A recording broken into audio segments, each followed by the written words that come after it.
On this episode of Beer Blues BS, we're celebrating because it's been 4 years of fun here in the tavern. That's right, 4 years of banter, blues, BS, and of course, beer. Lots of beer. There's been good beers, bad beers.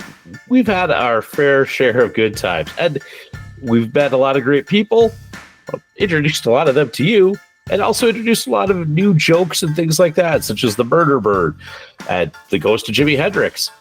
And with that, we're celebrating. It's kind of low-key, because if you haven't noticed, you know, I'm stuffed up and very under the weather. But don't worry, we're going to still try and have the best time that we can. We got a good load of guests in. We're going to try some Asian snacks, so that'll be fun. And, you know, we're just glad you're here, because, hey, when you're here, you're in a good place. Welcome to the show. It's Howard Blues and Bismarck Kidder. Pour a cold beverage, pull pussies, enjoy time with friends. Triple B! Well, the Triple B sucks. Okay? Oh, come on. Whatever, man. This is Beer, Blues, and BS. Online at beerbluesbs.com. Good evening, ladies and gentlemen, and welcome to Beer, Blues, and BS, the podcast that's celebrating 4 years of, you know, nobody listening. No, maybe somebody will listen someday. Maybe year 5. Maybe year 5 will be a good year. We'll see. But I am your host, the living embodiment of Charlie Brown, Howard Blues, here, as always, with my co-host, the man, the myth, the legend, the Mark Kidder. Kidder, how you doing tonight? Well, not too bad for a Saturday night. Ready to have a drink or four for the 4 year, 4 time. I better not continue that. I see somebody on the call counting. So if we go above that, then it's too many. And we're too damn many. For that introduction, because you said four times. And I better be careful, otherwise it's going to be 5 time show. Well, yeah. Drinks. Rudeboy, welcome to the show. Yeah, congratulations on making it 4 years, and happy to be here. And it's an excellent night to have a nice chilly beverage. Helping get us off the ground once again, and to bring some actual sibilance to the show. I don't know about that. The doc is here once again, straight from the library. And I should ask, because I didn't ask you the other day, should we be calling you the Doc Reverend or the Reverend Doc? The Doc is fine. Okay. The Doc is fine. Okay. I don't know that anything Reverend applies in this context. I don't know. Although our conversations could require a reverend. One of my colleagues does often, you know, say every time she gives a talk that she has a quota of F-bombs, and that's her privilege as a member of the clergy. So who knows? I do say we need many thoughts and prayers to keep this show on the road. So thank you for being here again. And guest star appearance from Sterling there. Yeah, he's chilling. He's hanging around. He's browsing for all the Scoobies that the little one drops during mealtime. So, you got any snacks over here? Speaking of snacks, and I know we'll get into this probably later, but Howard sent a bunch of snacks. Ooh, I did. They look like combos. And I haven't tried any of them, just because I figured we were gonna, you know, figure it out later. And whatever this thing is. Yeah. Mango cart, pineapple cart. Yeah. You know, guy looks awfully happy for a limited number of pineapples he has in the back of this thing. He's just glad they're not cherries. Yes, very, very glad. But I think we made it far enough into this episode without an actual drink. And so, Howard, what do you say? Well, I say that means that we should get to everybody's favorite segment on the show, and that is What's on Tap. And we'll start with the Doc. Doc, what are you having tonight? Yep. And he's gone silent. Huh. He's speechless. I was talking. I had many great things to say. You just didn't get to hear them. So I have something here. I hesitate because I know that I'm going to hear a terrible accent when I say it, but it is a Robert the Bruce Scottish ale. It's in the pack of things that were handed off to me when I arrived here to try. So It'll get you drunk. Seems on the fence about it. well, because it tastes like it's trying to be like two things at once. Like it sort of tastes like it's trying to be a lager and also a little bit of a stout at the same time. And I just have to sit with that for a while. Yeah. I mean, when I picked it up originally and tried it, I had little to no experience with Scottish style ale. So if that's the inspiration to it, and it's kind of drawing from flavors and tastes from multiple beer families that we're more used to, then I can see where I guess not so much confusion, but you don't know where your tongue's trying to take you. Yeah, I would say that's pretty much where I'm at, which I've never had a Scottish ale before either. So now I'm curious to try more and see if that's typical or if that's unique to this one.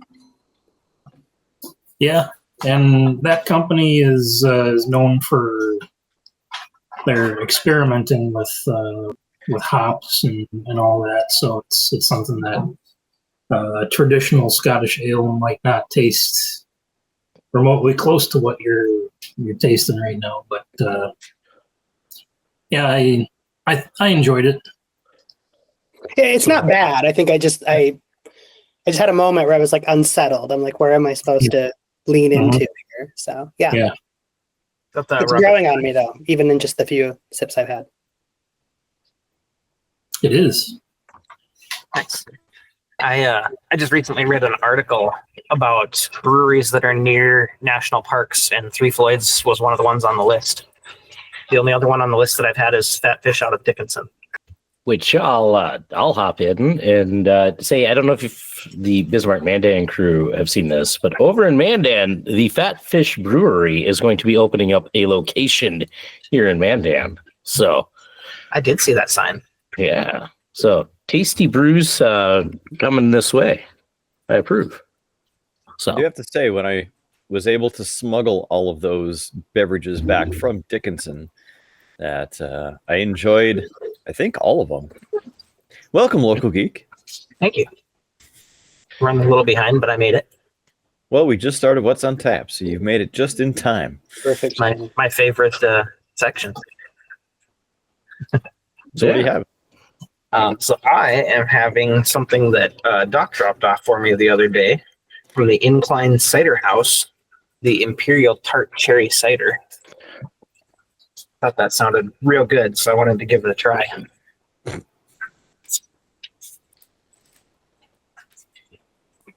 Also, I ran into Doc last night. So. Indeed. Looks pretty good for being run over. He said into, not over. Into. Well, it's true. That's really good. The cherry is not like in your face. There's a lot of that cider flavor still comes through. And also for being an Imperial, you don't get really any of that harsh alcohol bite. Mm-hmm. I I was glad how that one turned out. I didn't actually try either of the ones that I brought before I brought them. I've tried other things from those breweries and manufacturers, so I was hoping they would turn out good. So, and I tried it after I got here, and I was like, okay, good, it worked out.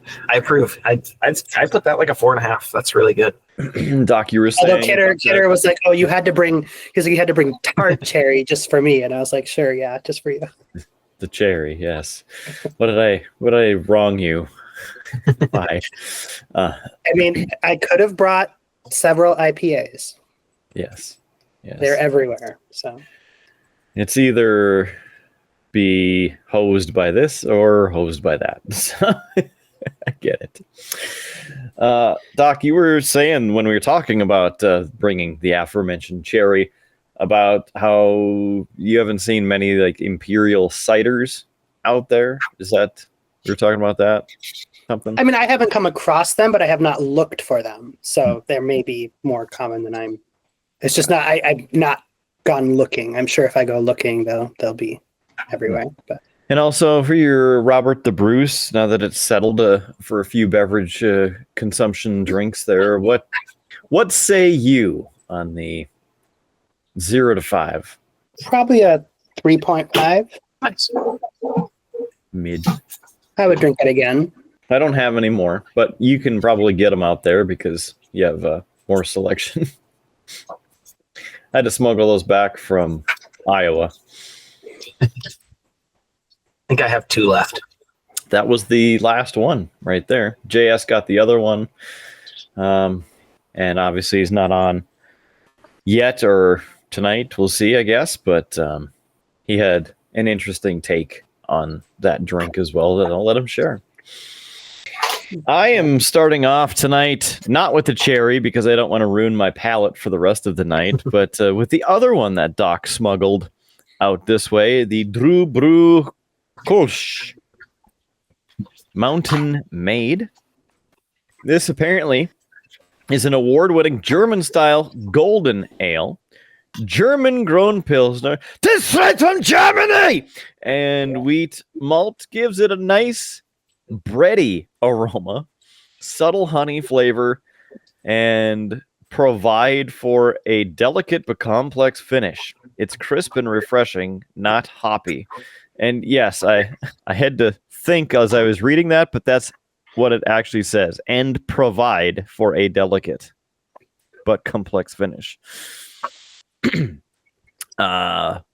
We are of the mountains. We work here, we live here, we play here. It's a way of life that instills an uncomplicated, easy drinking quality to our beers. So here's to being mountain made. 12 ounce right here, 5% ABV, and it's got 24 IBUs. And even though it is German style, this is a product of the USA. Yeah, and then their brewery is in Clayellum, which is indeed in the mountains. So it is truth in advertising.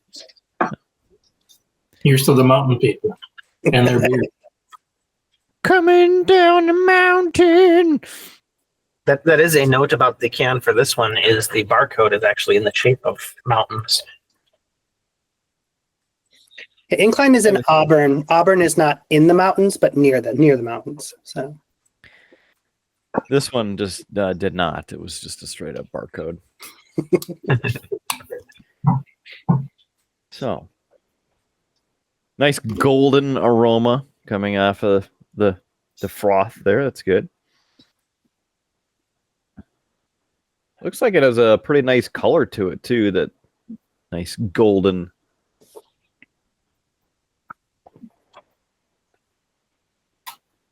Yep. And honey. There's the hops. It is a hoppy for a golden. I thought the can said not hoppy. Yeah. Liars. Yeah, got any of the honey?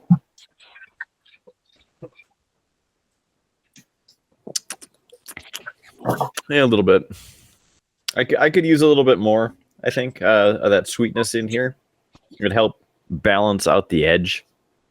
But I'm looking to see what you guys say. Worth the try.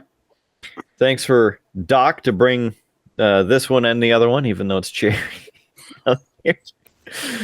We'll see. I got it in here. It's chilled. We'll give it a go. But this one, I could have, this one or maybe another one on a 95, 100 degree day that go down real smooth. But today, 2.8. Kyle, what are you having this evening? Well, I've got my main drink is a Captain Morgan and Coke. Been a bit busy enjoying spring break and haven't been out to purchase more brews, but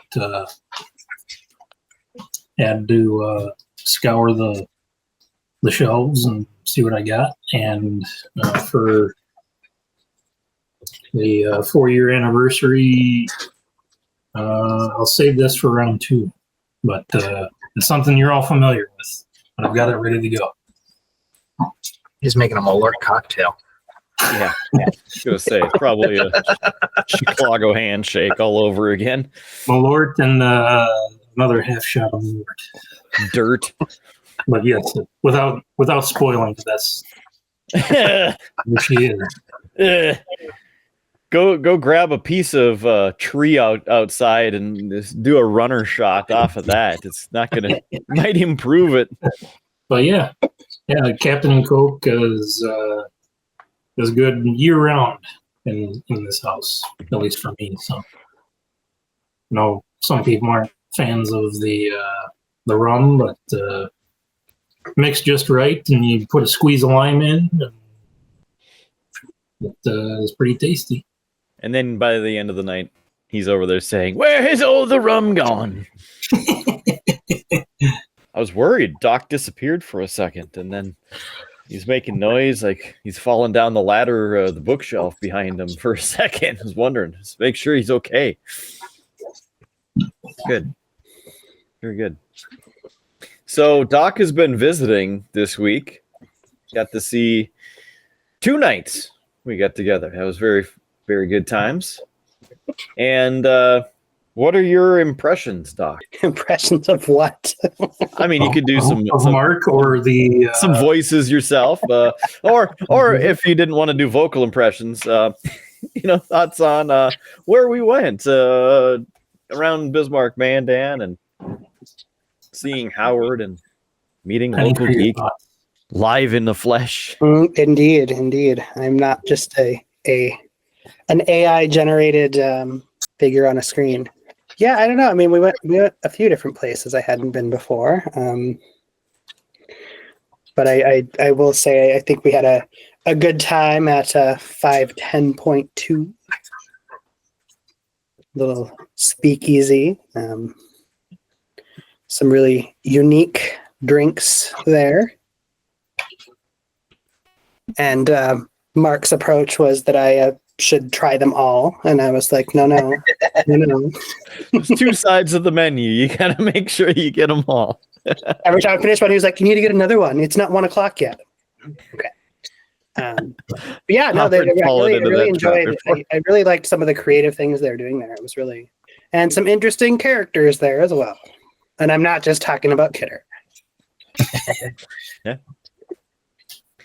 How about Oscars?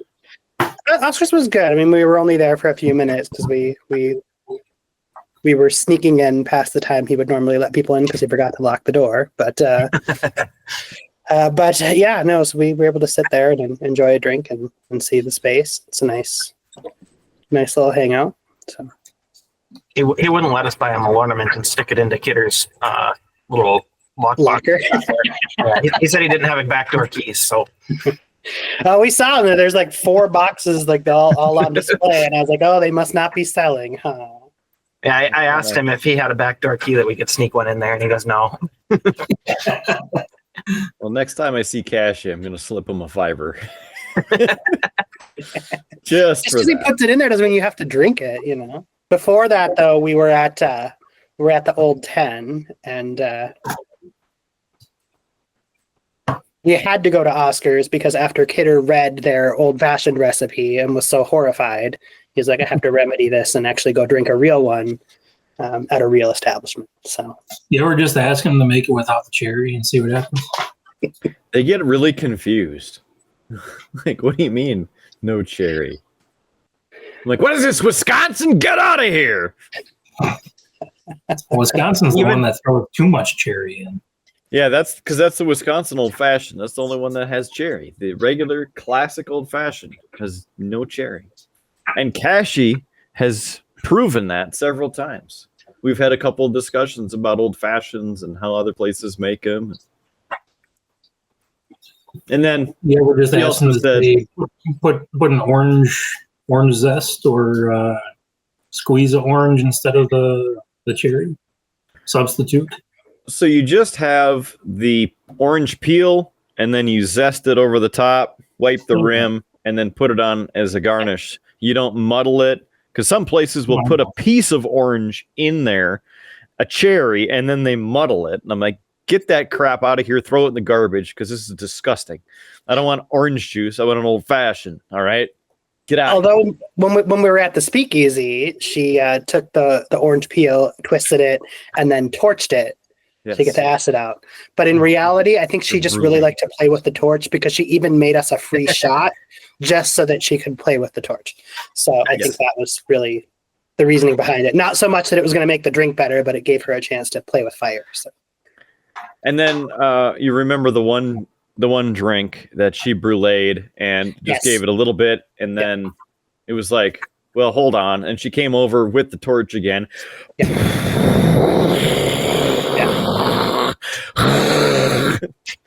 Looked like I ordered there. I forget which fire marshmallow. I ordered it, and she was like, "Can I brulee that for you?" And I said, "I'm not going to stand between you and the torch. Like, you do whatever you need to do. I don't need to get in the way of fire." So. Yeah, especially when she had the one torch and she's like, "Nah, this isn't really working," and it still had a pretty decent sized flame. She goes and gets the other one. Comes out the plumber's propane or butane torch. Yeah. Yep. Like that. Howard, what are you drinking? Oh, I get to be part of this? Great. Show only started 15 minutes ago, and I'm sitting here patiently waiting. I'm not drinking anything fun because I'm sick, but, I'd at least like to be included in everybody's favorite segment of What's on Tap. You bastard kidder. Second time in the history of the show you've done this. We'll just forget Howard. Hey, Howard, yeah, you can have a shot of Malort. And with that, Howard, it's time we get in some cheap plugs. So my wife was nice because she knew I wasn't going to be able to drink. When she was at the store today, she bought me a can of 1919 root beer for me to enjoy on the show as a treat. So that is what I will be having. 4 thumbs up. So. Is that good in the can? I saw that today. I'm really only ever used to having it on draft, so I'm not. If you can't get it on tap, it's a decent substitute. It's good. It's just I know it's better on tap, but if you can't get it that way, it's still decent. So I like it, even though this is like the first soda I've had since June of last year. So it's been a while since I've done that, but a nice treat. Also because of sickness and not drinking, Local Geek, I will not be beating my record of most drinks consumed on a show, which I did last year on the 30-year anniversary. So we got Rudeboy here, so there's still a chance. I don't know if anybody wants to try and drink enough to beat that record. His mug looks pretty big. That's going to be a tall order if he has that plus a bunch of shots. He's going to switch over to just the Malort jar. How many do I need? How close am I? I think the last time we counted, it was like 9 or 10 drinks. Ooh. Yeah. He's thinking. He finished the one right at the beginning. So, Local Geek, I defer to you. Does that count? Does that if it was recorded and it was called out, I would probably throw it on there. You saw me go make another one. And there was a total of 30 drinks on that particular episode. Goalie's pleading his case to the ref right now. Hey, you saw me. You saw me. I had it. I was here. I was drinking it. Then I made another one. The good stuff right here. I don't know if we ever counted like the sacrificials that I used to have before the bad beer way back when we started the show, though. So I think the precedent has been set, and some of those were recorded and talked about. Well, records are meant to be broken, so. I got 9 on the spreadsheet from episode 155 for Howard. Out of the 30 total that were consumed. That's right. I almost had a third of the drinks on that episode. Who all did we have last year? Because it was JS, Rude Boy, Mrs. JS showed up briefly. I was on there. And Big Bada Boom also showed up briefly. That's right. I was at Thomas Moriarty's. So we just popped on quick. Right. Okay. So between Kidder, JS, Rude Boy, and myself, yeah, I drank about a third of the drinks. Oh, yeah. Easy. Yeah. I remember recording that intro at the end of that. I think that's the only time I've really ever truly impressed JS, because he's like, wow, you sobered up enough to do that. So Howie, how's that intro gonna sound? Holy cow! How's that intro gonna sound? We'll see, because there happens to be a thing sitting right here. It'll sound like it's been recorded on Sunday morning. Yeah, I believe, if I'm not mistaken, It's like Sunday morning. hard to say that I promised I would record it live for all of you. Normally, like, I wait till like everybody leaves and then I record the thing. So Lights, camera, action. yeah, let's get this recorded so that I'm done and I can go to bed. If I can make it upstairs, which listen, I made it up at least one level to the bathroom. And you didn't Before, fall but- back down the steps, so we're proud of you. I was hugging the wall like no tomorrow. So Steady You as she can do it, goes. Howie. Let's see it. let's see if I can pull this off as a do it in one take, because sometimes it takes me a couple, but I think I can do this in one. One. Here we go. On this episode of Beer, Blues, and BS, I can't tell you what happens because I'm not going to lie. There was a lot of alcohol consumed. I'm pretty far gone. And for some reason, due to the number 3, if you know, you know. But all that said, we're celebrating 3 years. Why was that 4? 3 years of us being out there, and we appreciate all of you being there. So sit back, relax. We're going to have guests. We're going to have a lot of drinks. There's going to be a lot of banter back and forth. And all in all, it's going to be a good time. So you're in a good place. Welcome to the show. Hey. Sunday. That was Friday. That was impressive, but it was by far I can the tell that- brokest I have ever seen you do an episode intro. Took a lot. In one take, it's like, yes, I did. Well, now that I've given Kidder grief, let's give him some more. With his favorite segment of the show, you know, the dad jokes of the week. Truthfully, I just wanted to get this in while I still have a voice. For those who don't know, and this is your first time ever tuning into the show, welcome. We do this about every other week, but I say it's every week. And it is jokes from this terrible book that somebody bought me. And I can read for every time. So here we go. Dad buys a universal remote and says, "This changes everything."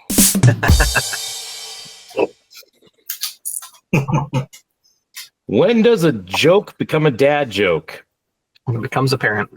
When the punchline is apparent. Plastic surgery used to be such a taboo subject. Now you can talk about Botox and nobody raises an eyebrow. Eternally shocked. What's the difference between an oral and a rectal thermometer? Oh God. The taste. Ew. There you go. Tasting. Why? I got my book. I'll give you one out of here. All I was right. out fishing with my best friend, and we talked for a while, but after a bit, we decided we should listen to some music while we fished. What do you want to hear? She asked me, looking through her phone for the perfect song. I said, probably something catchy. I've got one to add to the mix. All right. What's it called when you drink holy water mixed with laxatives? Or religious movement? Not quite where I was going, but He even got a smirk out of Doc for that one. So. Watch out for that holy water. Doc's internal monologue is like, I understand why Kidder doesn't like this segment. Well, if that doesn't make you drink, I don't know what else really will. How about a depressing UND loss for the first time in about 25 years? UND not making the NCAA tournament. Yeah, I watched that game last night, and I tell you, TJ stood on his head, but it's disappointing when the team you love doesn't make it to the tourney. But you play with fire all year and are on the edge of the top 16, and that's what happens. I don't know who won tonight. I heard it was going into overtime, but it was Western Michigan and Denver. In this case, I'm hoping it's Western Michigan because, if we're going to lose to anybody, I'm hoping that they go on to be the champs, because then you can say, well, okay, it was clearly their year. They took us out. And they're number one. They lose the very next round, and it's like, well, great. And keep in mind that this is just for the NCHC Penrose Cup. So NCAA tournament starts in a couple weeks, I think, or next week. I don't know. Just under 4 minutes left in the third. Denver 3, Western Michigan 2. And Western Michigan has pulled their goalie. What? Empty net. Avalanche victory. Western Michigan just scored, so now it's tied 3-3. Most interesting part of this show tonight, and it's only going to be 3 weeks behind. So if you want something that'll make you feel a little bit better, Kidder, it's March Madness is going on right now. Yeah, the weather. It's hot, and cold, snow, it's rain. No. I'm talking about the much beloved college basketball tournament. And I did something this year because at my work we always do brackets, and I actually threatened I would do this last year, but I did it this year. And that is, I actually took, and if I move my camera, it's going to be a little hard to see. If I lift it up, you see that black thing over there by my TV? Yes, that is my Xbox 360. I dug it out of the box, hooked it up, pulled out none other than 2K13 of WWE. Randomly filled the bracket with wrestlers, simulated it all out, let them all, kind of just work their way through the bracket. And that's how I did my picks. And as of right now, in our in the whole pool of my coworkers, I'm in 21st place, and that's basically I'm third from the bottom. So this is really working out for me. The only thing I am very proud of with this, though, is my bracket name, which is AI-O-Mania bracket. So this just goes to show, don't use a wrestling game to fill in your March Madness bracket. Don't do this. Don't do that. That's like a couple years ago when I got forced into doing the bracket at my former job, and I used the coin flip app. So not even just 50-50 of flipping the coin by myself for the potential bias one way or another with the coin flip. But I had the coin flip app. Yeah. Man, they all win. This is weird. So I started on the left, went all the way down, started on the right, went all the way down, and then continued until you got the last. Yeah. I didn't win any money. If it makes you feel better, somebody else did that in our company bracket. They actually put their bracket name is The Coin Decides. They're in 16th place. So they're doing better than I am. Local Geek is thirsty. Oh, well, in that case, ladies and gentlemen, I'm still on round one. But it is time for everybody's second favorite segment of the show, and that is What's on Tap? Round 2. Drink. So for my number 2, I am actually having the Drew Kolsch, which Kidder introduced in round 1. Doc also gave me a copy of that, so a copy of that? That's not right. I was down at the Xerox just making copies. Gave me a can of that. Wow. So I won't read all the text off of it, but I'll give her a try and give my rating on it. Yeah, there is some hop smell to it. So for saying not hoppy on the label, I'm kind of surprised.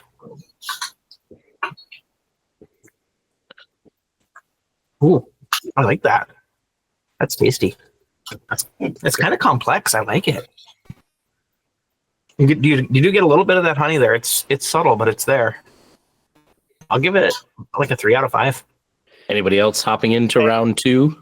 I have a bottle with no label on it. It's on the lid. I know. My mom told me to drink a bottle without a label on it, so I'm nervous about this one. It's being dramatic. But yes, this is the mini DNA, which I have not tried before, and I have shared before my reservations about blueberry in beer. So we'll see.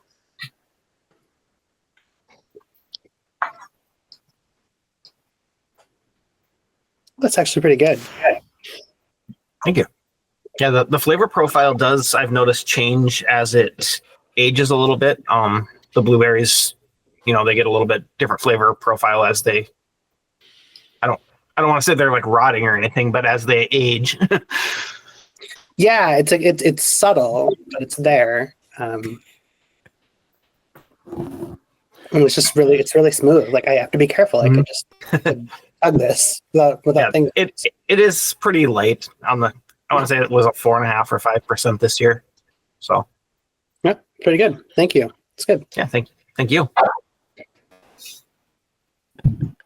Trying to see what lazy goalie's looking at over there.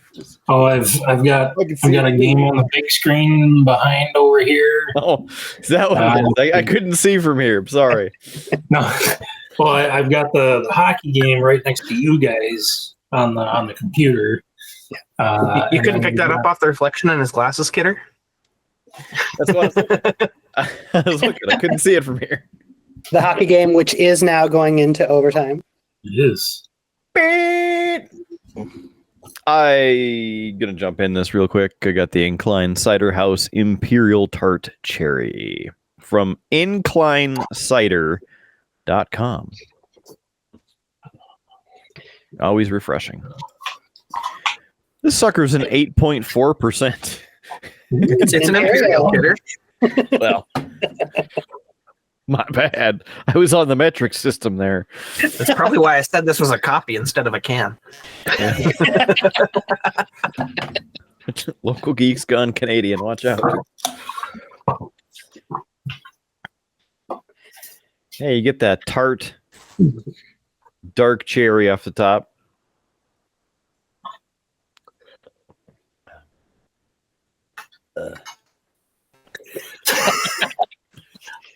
He's verklempt.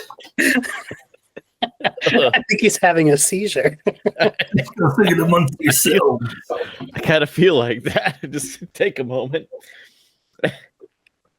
Because he smuggled this all the way from the West Coast, I'm going to force myself to drink this. It's not bad. Come on now. Cherries and I don't agree, okay? All right.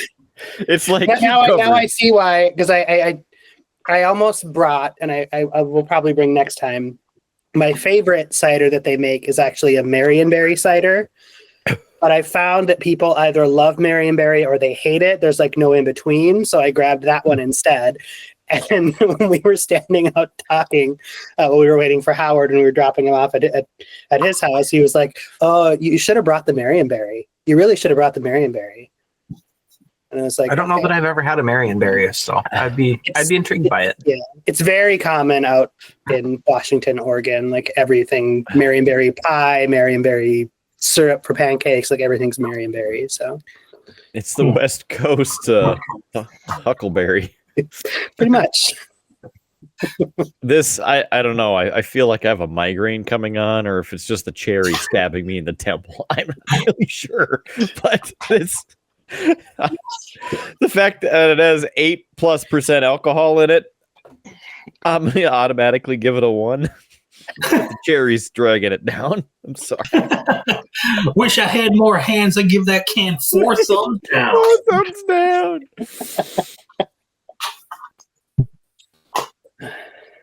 I'm Well, gonna force myself. Ugh. Not to Force follow myself that to up drink with anything better or worse in terms of taste.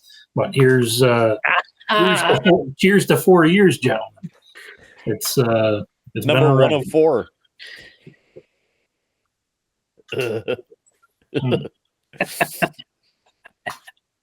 Yeah, that grin that he had right there, that was the disappointment settling in.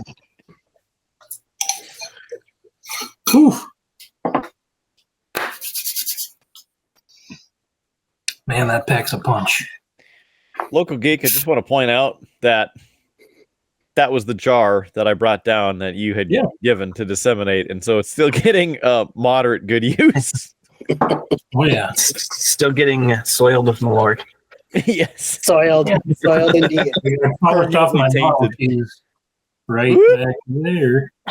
I love the dramatic zoom in. Yeah, I didn't mean to do that. I was going to say, was that intentional, or did it just accidentally happen when you pointed? No, when my camera recognizes certain gestures, and I made the L shape that it's meant to zoom in. If I, it worked. Yes, I did that on purpose, so that way.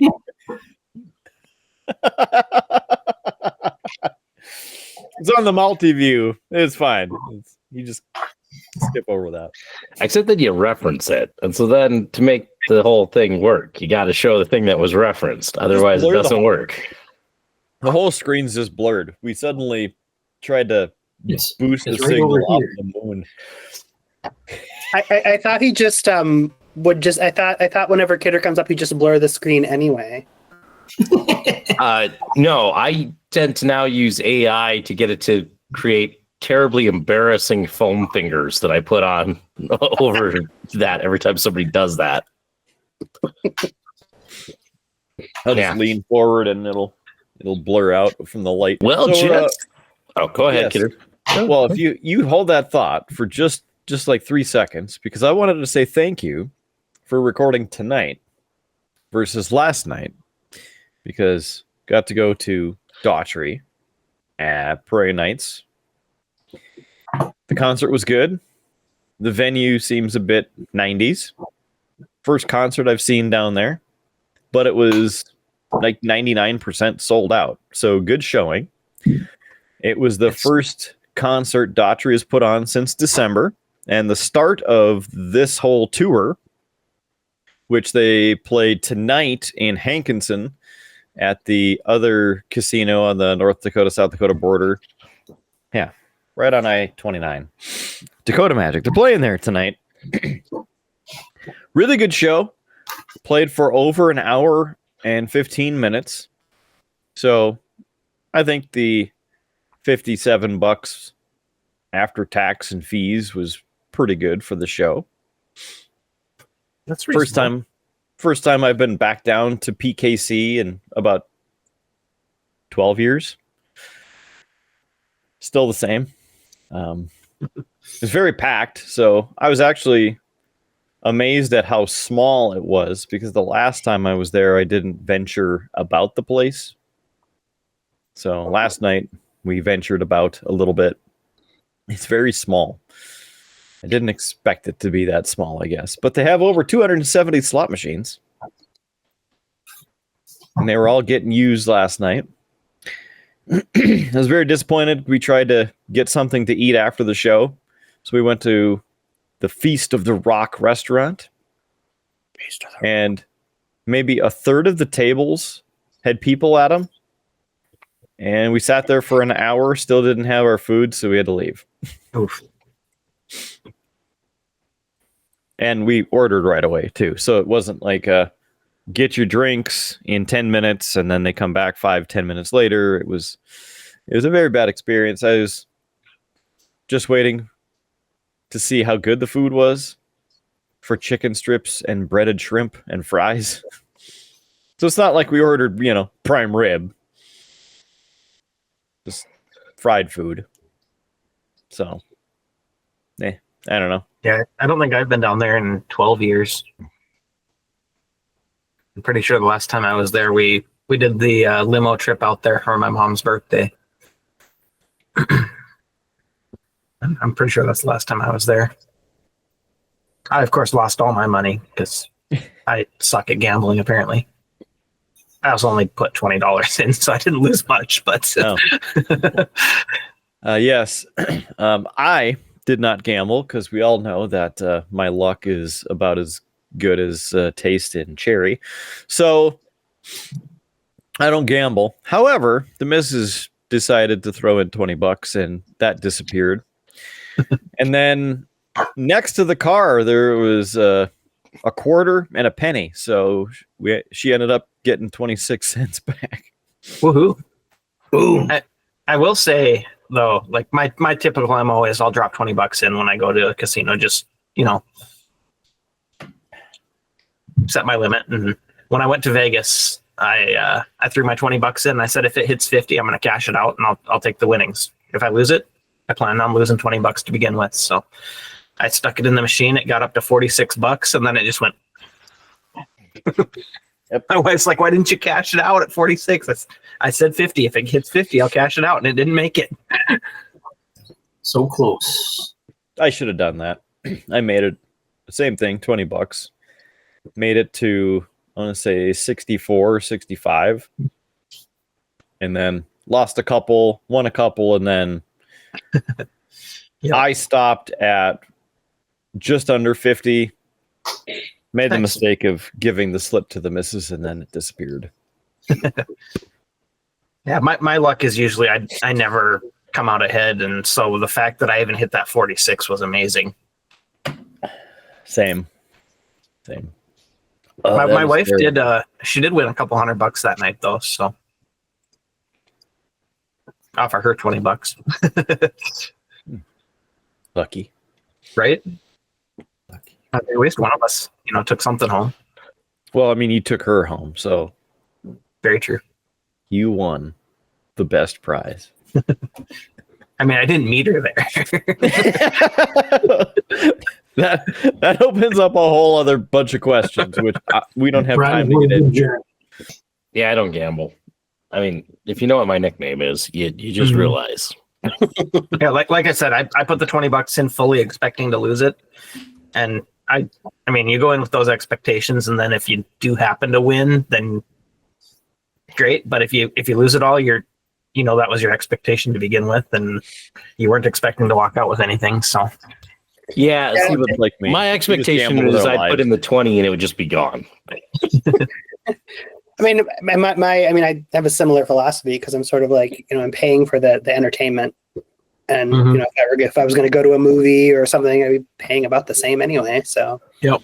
Just entertainment in a different way. Yep, exactly. Yeah, I just don't find it that entertaining. I don't know. Yeah, I'm the same way. I don't find it super entertaining, but I usually only end up, I never want to go to the casino, so I usually only end up because other people want to go. So it's like I can sit here and be bored, or I can throw in 20 and entertain myself for a little bit. Yep. Rarely ever win, but yeah, that's the same with me. Like my mom wanted to go for her birthday, so it was her 50th, and we were like, okay, let's do the whole get the limo, go all out, and then when I was in Vegas, of course, when you're in Vegas, it's just you got to throw something in the machine just to say you gambled in Vegas. yeah, the one we go to usually, always has free soda. So my other thing is like make sure I get like $5 worth of soda before I get at least that much back out of them. Right. Yeah. I didn't even get that. I don't think I wasn't there long enough for him to bring a tray around. Oh, the one we go to actually just has the machines like on the wall, and you just go fill up your cup anytime you want it. So We discovered that at Prairie Knights, they have the same thing. Complimentary soda and coffee. Thank you. Got something out of this. Well, the last time I went to the casino was when they do, it's a one time a year where they have camels, zebras, ostriches, and one other animal at the horse race track. They're feature races that aren't bettable, but there's the casino and then the horse race track at the same facility. So we went and paid for the brunch buffet because the horse races were still bettable, but they had these little feature races dotted in between throughout the afternoon. So it was a good buffet. They also have ostriches and zebras. And but no, they weren't on the buffet. But I don't know how that tastes. It might be a little strange, a little gamey. But anyways, I've heard ostrich eggs are good. That's yeah. But it was something that we went mainly for the feature races, and I didn't put any money down on the horses or anything, but it was still fun to still be entertained because I think it was the ostriches that had like this modified I don't know, I call it seat or whatever that people were actually sitting on them, and most of them a few steps out of the gate had bailed off, but it was just basically to get them going towards the finish line.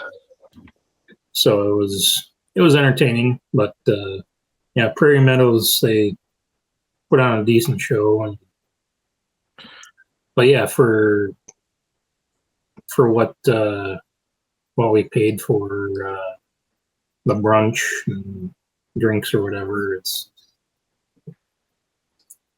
it was entertaining enough, but I'd almost rather go to the movies or go buy a bottle at the store and have a movie night at home. So A bottle. to each their own. I would A bottle of Malort. I'm going to hop in here with my round. That's Since before I'm, your anniversaries only. Do it. I mean, since I'm 10 minutes I'll cut behind you 'em off. guys, Cut 'em off. I'm switching over to the Tropical Punch body armor to get me There through you the go. rest of the night. Get That's your a vitamin horrible in. taste transition. I just was getting it in Chris, there. you probably can't taste anything right now, so My sense of taste is pretty good. I'm extremely vitamins. tired and sound terrible, and coughing up a bunch of fun sputum. Yeah, I you had sound that, about like Cashew did last night. It took me about 3 weeks to be fully through the half octave lowered phlegm assisted Radio cough voice. assisted voice and all that. So it's what are you saying? but yeah, it was no fun. I realized that I was I thought I was fairly healthy before having a kid, but I was only good at dodging kids and their cooties that they brought home from daycare. Sneezing. Daycares are just a cesspool of disease. It's something What that we need to get you is one of the hot it's a month-long endeavor of sickness. If it begins with one, it takes a month to get through the rest. So hopefully we're through whatever the early phase is. So the Feeling chances right they now. have outside critical incidents like chemical spills or radiation leaks and things like that. That's what we need to get the three of you. And then you bring the kids into decon, shoot them down with disinfectants, get them some placebo, action to help them feel better, and then I don't know, hit them with the antibacterials. Hit them with some zinc, spray them down, and then all right, come into the house every day. Just viral stuff. I wish it was something you could give them an antibacterial type thing, but they're like, well, he's 10 days into it and he's not showing any other symptoms. He's not got a flu or he's not got a fever, so we can't really give him anything. So it'll be a few more weeks before they're through it. And I'm like, okay, Doc.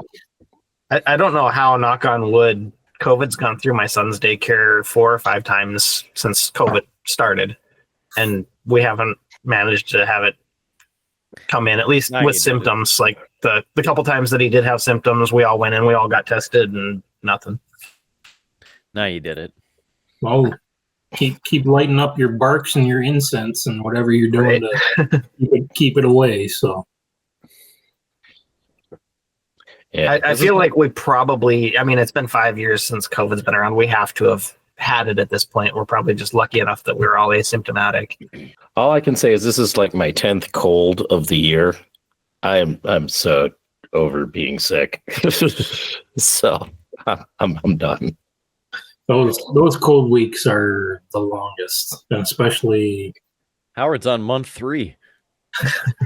Especially my work schedule of like right now I'm going into 3 straight weeks of mid shifts in order to accommodate other people's leave.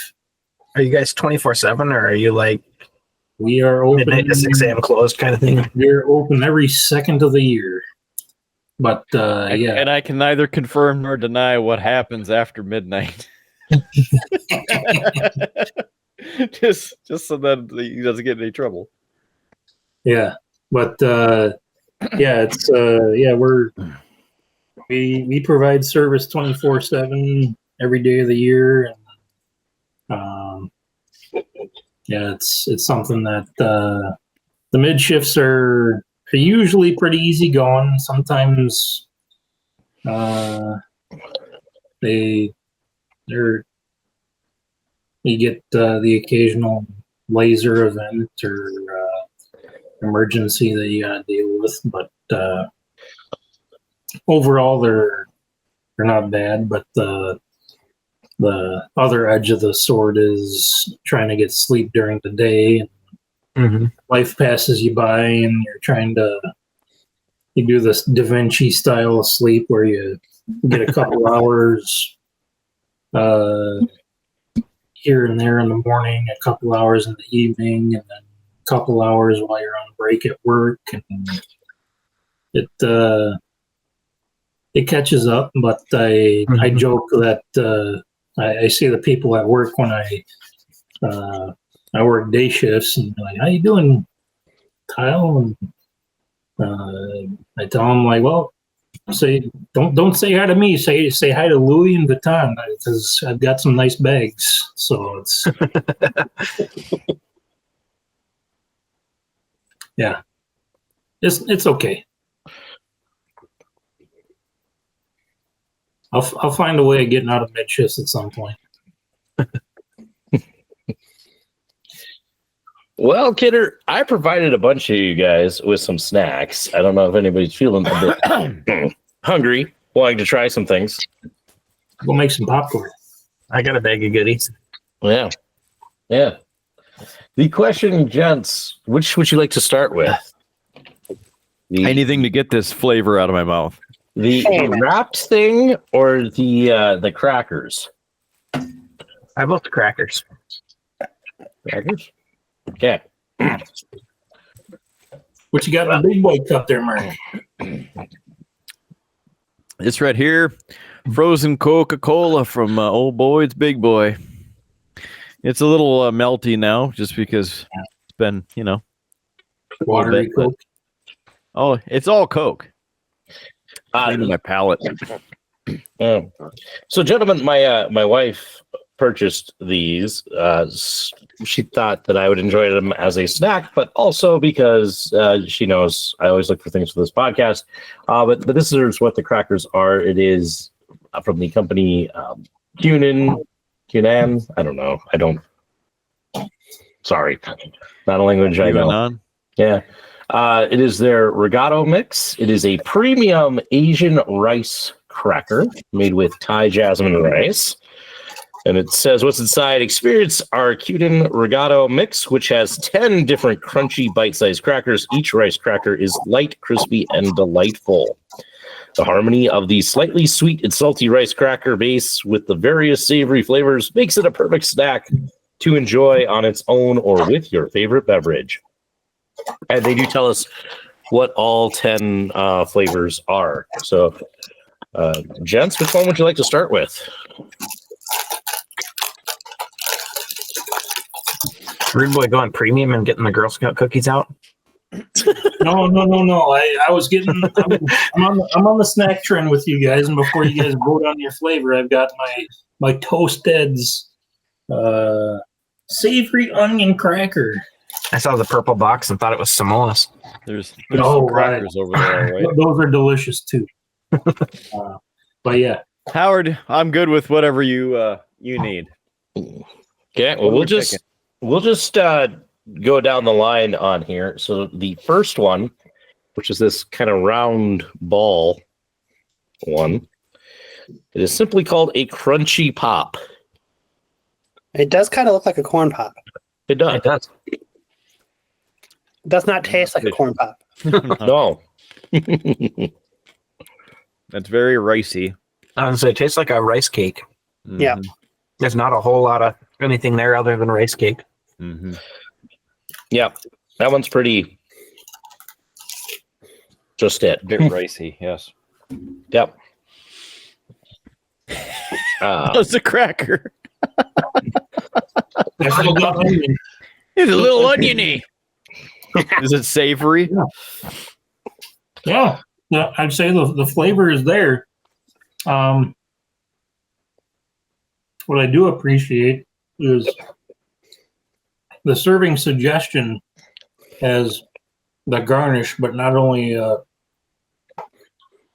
slice or two of cheese of your own choosing, but a fine shaved slice of smoked salmon, which I might do that for breakfast or brunch tomorrow. So Nice. put a smear of cream cheese and call her good. That is just right. Nice. The next one down the line, which I hinted at, and Curtis and Local Geek, of course, because they're watching, grabbed it. Kidder's busy, probably playing Star Trek Online, so he hasn't noticed. But this is the a paprika square. Stonk paprika.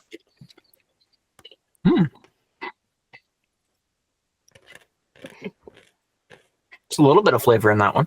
Just a little bit. Just a hint of paprika. Just a hint.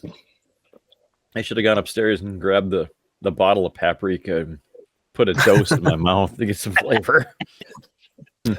Not all of them are quite that way. There's a reason I'm choosing the order we're going in. So It makes you wonder if you're supposed to enjoy more than just one cracker at a time. yes, You have two. actually. So this big guy is the cheese wheel. Cheddar make it better. Yeah. I like how Rude Boy's gonna get on the I will show you my cracker as well. Yes, look at my focus cracker.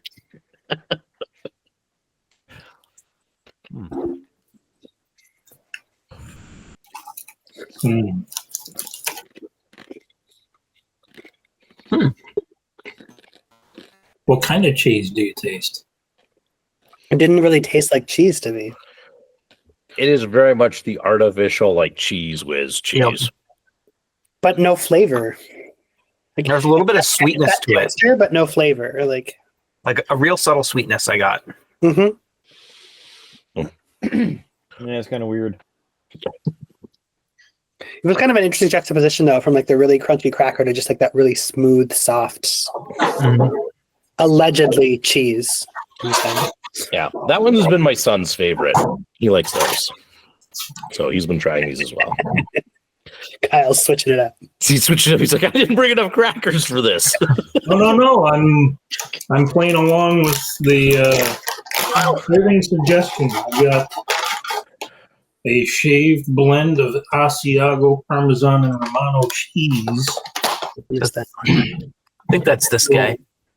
The Yeah. little crescent one. Yeah. Oh, Kyle's gonna miss it. The crescent. Yeah. Crescent This is- moon this is cracker. The I got two classic. crescent ones. One's light, one's kind of a darker toasty color. Yeah. This is the classic crescent.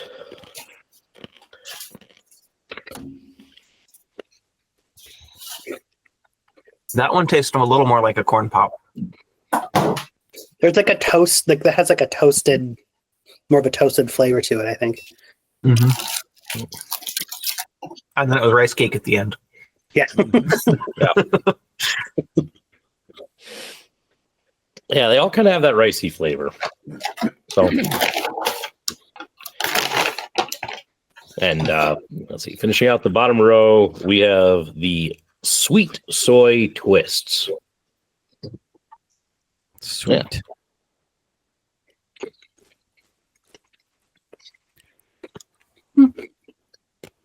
A little sweetness to it. Mm-hmm. A hint. And definitely some soy flavor there. It was a little more than subtle on that one. Not in your face, but it was more than subtle. Yeah. Yeah, for sure. That's kind of the interesting. None of these are really like punch you in the face sort of flavors. They're usually not though. Like I've had a few different like Asian cracker mixes, and they tend to be very like subdued flavor wise. Yeah. Which I kind of like. So the next one is kind of more of the puffy. Oh yeah. The popcorn looking one. Yeah. It's called Crunchy Mochi. Ooh, mochi. Moshi, moshi.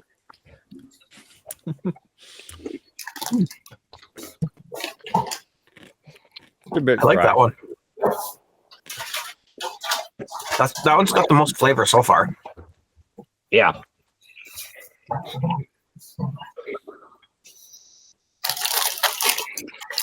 Weird. I was gonna say, Kidder looks like he doesn't know what to say. It's like, Yeah.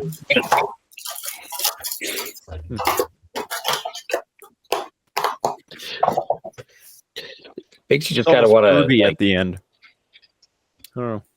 Weird. you just kind of want to like make up what the flavor profile is. Like it's like, oh, that's very flavorful, just to see how he reacts. Flavorful, yes. Next one is the star shaped one. And this is the sweet soy flour. Chocolate starfish. it tastes sort of like the sweet soy one from before, just a different shape. Mm-hmm. Yeah. Yep. Which is why the next one will also probably taste that way, because it is the sweet soy square. So it's the other. Bigger one. Yeah. Yeah. So should be about the same. Yeah. Same flavor profile.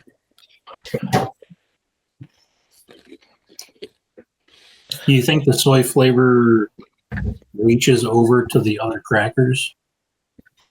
Whether it be aroma wise? I don't know. A little bit. Like I've eaten this as just kind of like handfuls, not just as Yeah. individualized. Sure. And it all kind of blends very well, actually, together Nice. when you eat it. Not probably meant to be eaten the way that we're doing it, but this is a little bit more fun. Well, yeah, I That one did had, a recreation of the serving suggestion on the box, minus the small green whatevers that they put on. Green. But I did grab a slice of smoked salmon. Oh boy. Nice. Oh, The cheese is down. The cheese is down. Oh, Buongiorno, Frank. You're just missing the caviar on the top. That is good. The last one we had almost had a little spice at the end. It did. There was a little bit of spice there. Yeah. You're right. Well, speaking of spice, probably the one that has, at least in my opinion, the most flavor out of them, it's this other one. It is the chili mochi. No, I think that's the one that I ended up having. It's a little bit redder. It's like the popcorn, but red. Yep. So is my square one supposed to be this twisty one that I got? Yep. Okay. I mixed the two up. Yep. Tastes like a Frito. Yes. Yes. But there is spice in the aftertaste. It's not in the actual taste of the cracker. It's like just there in the. Yep. Yeah. It's got a really nice sweet like taste right at the beginning, and then it just little hint of spice right at the end. It's I like it. But I hear you. I kind of hook a little hint of like the chili cheese Frito chip. Yeah. Then our last is the green one. Wasabi. It is the wasabi crescent. Wasabi.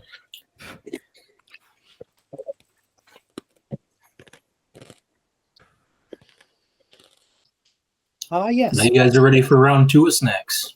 The palate cleanser. Shot of whiskey. I didn't bring one of those down. I keep saying that on my radio show, and I don't know if anybody's picking up on it yet.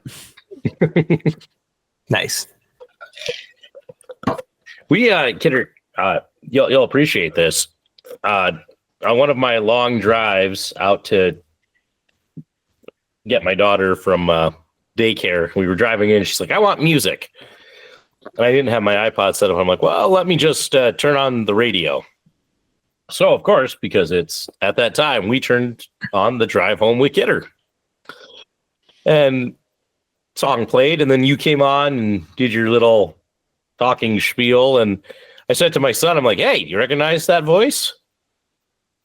And he kind of like, "Sounds like Uncle Mark." I'm like, "Yeah, Uncle Mark's on the radio. Why is he on the radio?" I asked myself the same thing. What's he doing on the radio? So I was trying to explain it to him. So we could pull out the song Mexican Radio. You guys remember that song?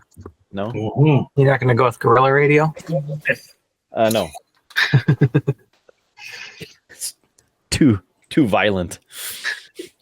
Beep, beep, I didn't beep, say it was beep. cartel radio. I said it was Mexican radio. So the other thing that I gave you guys, my wife also picked up, and it is from Taiwan. It is a pineapple cake. That's what it Little is. guy driving around in his pineapple cart. Rude boys would be like, "What do I got? This pineapple." Yeah. He's gonna pull out a fresh pineapple from the cupboard. Oh, yeah. Just sliced up a fresh slice of... Oh, you guys open that. I got myself... Kuyan, what does this say? Kuyan Yi. Where's Big D when we need him? Yeah. Germany. I almost got him on the show. Hey! He and him were talking, and I tried to convince him to come on, but nope. Well, why would he want to get up for this? That's a hefty chunk of pineapple cake. I'm saying. Yeah, it's It's dense. it's a small. This guy. I'm nervous The to bite biscuit. into it because it has a hardness to it. But the last time I remember experiencing was when I worked at Fort Abraham Lincoln State Park, and they said, "Let's all try hardtack." Small, but If you haven't had hardtack, Howard don't. wants to talk about hardtack. Not a heart attack, hardtack. I was going to say, was that a Howard suggestion? No. We didn't work there at the same time. Okay. It's like a Fig Newton, It is kind of like a big Fruit news. and is. cake. but very dry. Yeah. All of the moisture Very dry. is gone.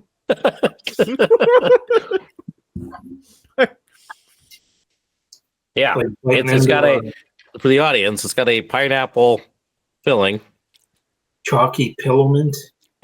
And for as hard as it Yeah. feels on the outside, it's surprisingly soft to bite into. It's just Mhm. very cakey and very powdery and Yeah. A bit of cake, a bit of filling. Come on, focus. It's tasty, but it is very dry. Mm-hmm. There you go. There's a close-up macro Definitely. shot. Look at that. Gearing all of you up for round 3. You're all going to need a drink after this thing. And my round 2 is almost empty. I got quite a bit, but I'm also drinking a really big round 2. So The worst part is the only other drinks that I brought that are nearby is JS's Christmas present. So I have to wait to open that until he's on the show. says the man who doesn't have like a keg behind him.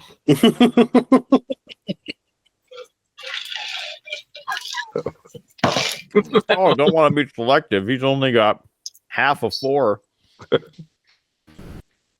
I mean, there is a keg of water also, so there's 3 kegs in there right now. Oh, Is it filtered?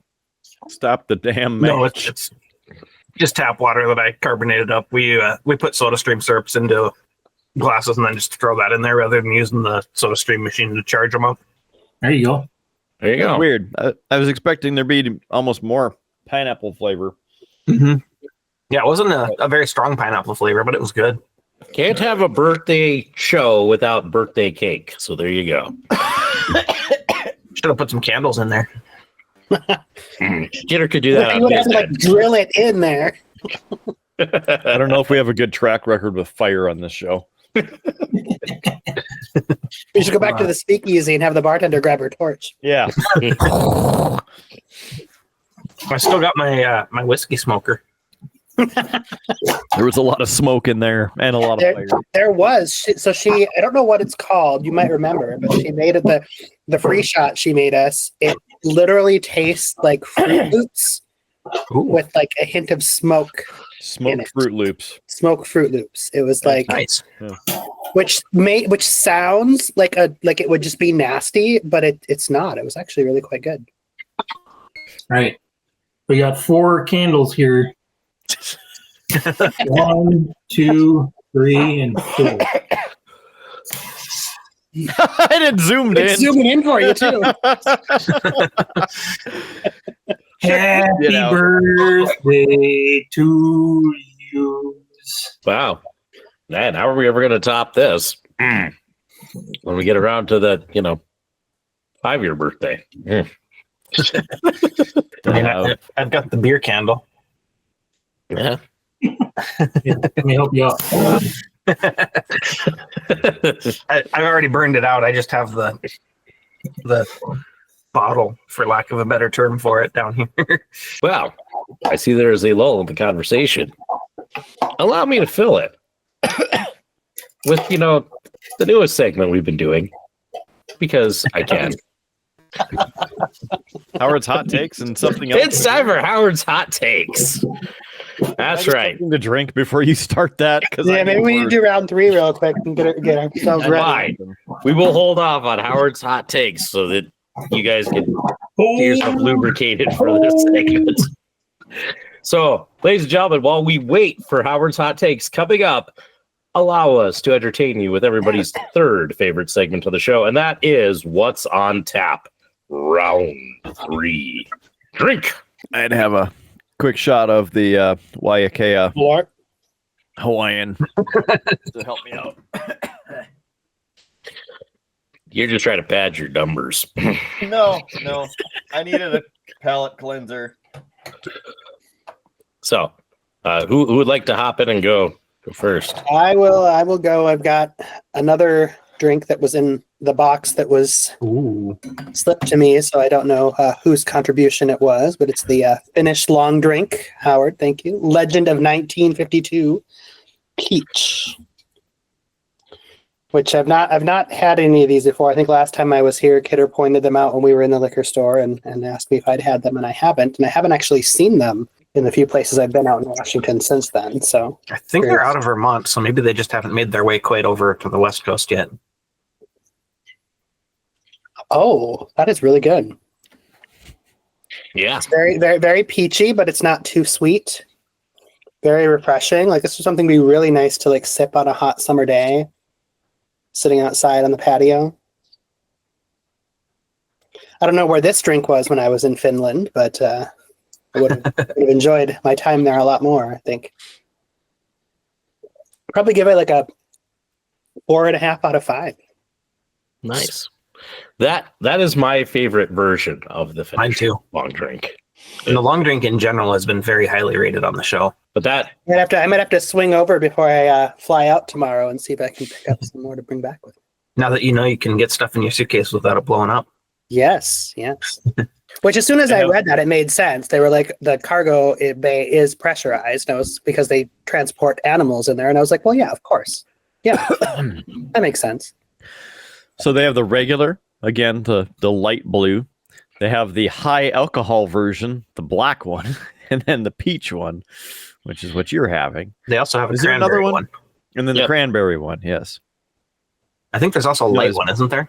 There is a 0 sugar one, which is white, yes. We've had them all on the show, except for, I think, the 0 sugar. Nobody's taken that hit yet.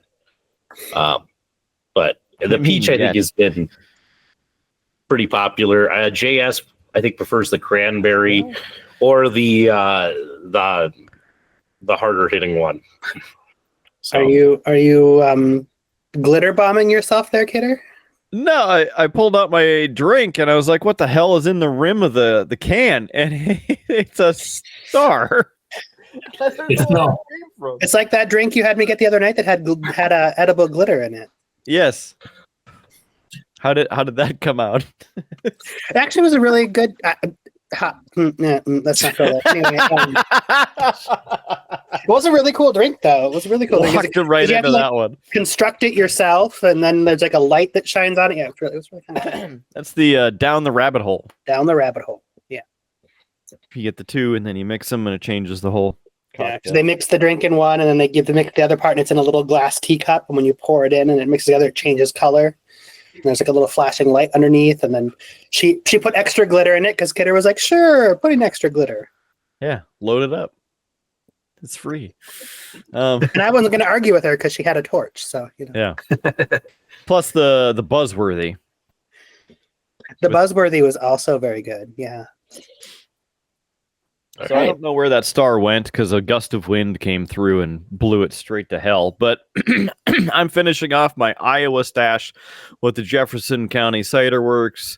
I get a set of these every time I make it down to Des Moines because each variant is a little bit different with the blackberries and the blueberries depending on the season and the flavors. And so I enjoy it every time. And plus, when we're down there in the warm temperatures, these are delicious when it's 85 outside and you're sitting there on Lazy Goalie's patio crushing them at $12 a 4-pack.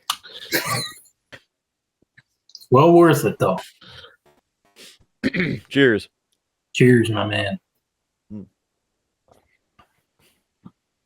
So, let's see. Who else do we have left who needs something to drink? You need something to drink, Goalie. Yeah, well, let me go refill. Let me see what I got. Glad you waited until now. Well, while he's doing that, Local Geek has his to open as well. Yeah, I'm ready to go here. So here goes nothing. I've got the Here Go Say Nothing. The Wild Sour series. Says we threw caution to the wind with our interpretation of this Leipzig style Gose, featuring complex aromas and acidic flavors, contributed by indigenous wild yeast and lactic fermentation. Lemon, lime, and other citrus-like qualities are balanced by the spicy character of coriander and a mineral mouthfeel. Okay. Yep. From the French sea salt, resulting in a refreshing beer that was worth the risk. Cheers. It's a 5.2%er. And that's from the Distill Brewery.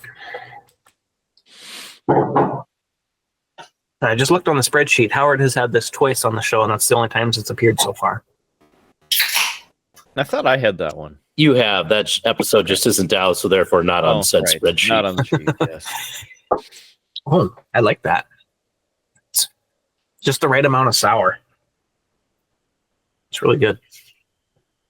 3.8. Nice. And here comes Kyle, his refreshed beverage. Yes. Well, what I have here is a mixer that you can no longer buy in the stores. Crown used to make a maple flavored variety, and they no longer have it. That bottle that I just poured out, the cap on it does not belong on that bottle because it's from a different Crown bottle. And there's a story behind that because Kyle got too wasted. no. Oh, okay. It's slightly more entertaining than that, even. But my parents brought that up the past time they visited, and we've used that bottle. They've had it for many years now, and it's the Crown Maple variety. Let me go grab the bottle real quick, because there's a splash left. We bought this around the Christmas and New Year's holidays, many years back. I'm gonna guess 5 or 6 years ago. We were home for Christmas, and I wake up in the morning, and our dog Sterling knows that there are 2 cats upstairs, and we're on the lower level of my parents' house, and everybody else is upstairs. My dog Sterling gets out, and I try to prevent him from going upstairs and barging into my sister and brother-in-law's room where the 2 cats are at, and was unsuccessful. So I go up there, chase him up there, and one cat plays it pretty cool, and my sister and brother-in-law are asleep, and I'm in there just like, get out, come on. And the other cat is, he's got like the attitude of a dog. So he takes off. My dog takes off after him. Ty, the cat, runs downstairs, starts leaping around the kitchen. And we got this bottle of Crown Maple that is sitting on top of one of the small little kitchen islands that is just next to the main kitchen table. And Ty just runs and knocks off this exact Crown Maple bottle that has a splash left in it. And the Crown Maple bottle falls off the table, smashes on the floor, bounces once, bounces twice. I'm like, okay, this thing's just going to go everywhere. And it's not the bottle that breaks, but the cap that snaps, and just Crown Maple just strewn across the floor. And we're like 5 minutes into Christmas morning. My mom walks down, and it's pure chaos at the start of Christmas morning.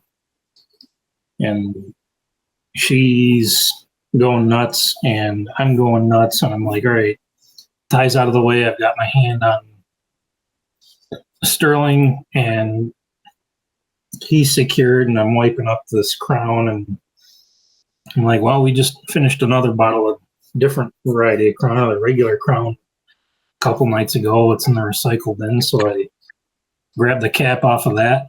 And this is a cap from a different Crown, but the bottle survived multiple impacts on a tile floor in the kitchen, and we had enough saved. So I have Crown Maple straight, and it is delicious. It goes good with Coke. It goes good with cup of coffee. But the story behind this bottle. I mean, I'm going to keep this because this bottle is literally invincible to me. Because it crashed multiple times into a hard floor. Not the bottle broke, but the plastic cap broke. And but yeah, it was just something that we were not 5 minutes in the Christmas morning, and a catastrophe happened down in the kitchen, and I'm like, hey, let's just reset. And we enjoyed the rest of the day, but it was just something that we didn't really care to deal with right after waking up on December 25th. But that was a good story from our Christmas from a few years ago. So cheers. All right. Now that everybody's got their drinks, we've had a wonderful story. It's time for Howard's Hot Takes.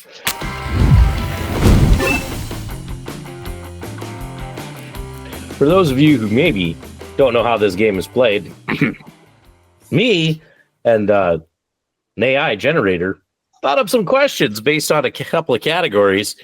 I'm going to ask it to these guys, and they're all meant to try to elicit some hot takes. Gentlemen, the categories that you get to choose from for tonight's fun, we have beer, rock music, and 90s kids cartoons. What would you like to do? Rock music. One vote for rock music. Anybody else? I abstain. You would. I like all three categories. So There's I will, 4 of us. I can't vote because I'm intrigued by 90s kid cartoons, but I like all of them, and we'll get to all of them eventually, so it doesn't matter to me. I'm good with rock music. Rock music, it will be. One vote takes the cake. Apparently, that's all you need around here. I'm pretty sure I picked the first time we did it. So, yeah. So, yes, we'll be doing rock music. The order for this, it'll be, at least on the first question, it'll be Kidder, then Doc, Kyle, Local Geek. So we'll kind of continue that order, but I will switch who goes first, just so that Kidder doesn't have to answer every question right off the bat. So, Kidder, first question to start us off. Most overrated rock band. Pantera. Fighting words, I know. For the old classics, Pantera. Just because. I mean, I like Pantera, but they're not the greatest. The current one, Ice Nine Kills. That is garbage. All right. Got some fire out of Kidder right off the bat. Doc, what do you got? I choose not to call what they do rock music, but some people do, but I have to say Nickelback. I was surprised Kidder did not go there. Nickelback. Like I said, I don't even consider it rock, but people do, so I have to say it. Wasn't Big Bada Boom on the one, and he said everything was Nickelback, or was that you, Local Geek? That was me. Okay, yes, it all blends together at this point. Yeah, that was on the classic Impossible Music Challenge one, where that's all Derek did. Yes, Kyle, overrated band. Overrated band. I'm torn between 2 or 3 choices. Let me do a couple quick searches real quick here. Hot takes. Come on. Yeah, it's a hot take. Give us just. Well, I'm gonna say Guns N' Roses. Oh. Okay. You can be mine. Yeah, well, I mean, it's so pandering. It's so pandering. I mean, you pull on a cat's tail into a microphone, and you've got the voice. And I tell you, the hot take of playing Guns N' Roses on popular rock radio is I get it, but it's too much. Say Guns N' Roses, and all I think of is kids rock. Welcome to McDonald's. We got shakes and fries. I mean, you've got rock and roll McDonald's when you could play rock and roll McDonald's. Guns N' Roses has always just been whenever I hear it on the radio, it's been a salty, overplayed taste. All right. Local geek? I got to go a System of a Down on that one. Serge Tankian's voice to me is just nails on a chalkboard. Nice. I think it depends on the song. There are some I can tolerate. I'll give them that, but most of their songs, the way he sings, just hurt my ears. There's some that are creatively all over the place, and then there's some that really highlight his vocal range. I'd say overrated of the underrated rock bands. I'd agree with you. All right. So on this round, starting with some lyrics there, so then I could say, you mean that you really like to hear the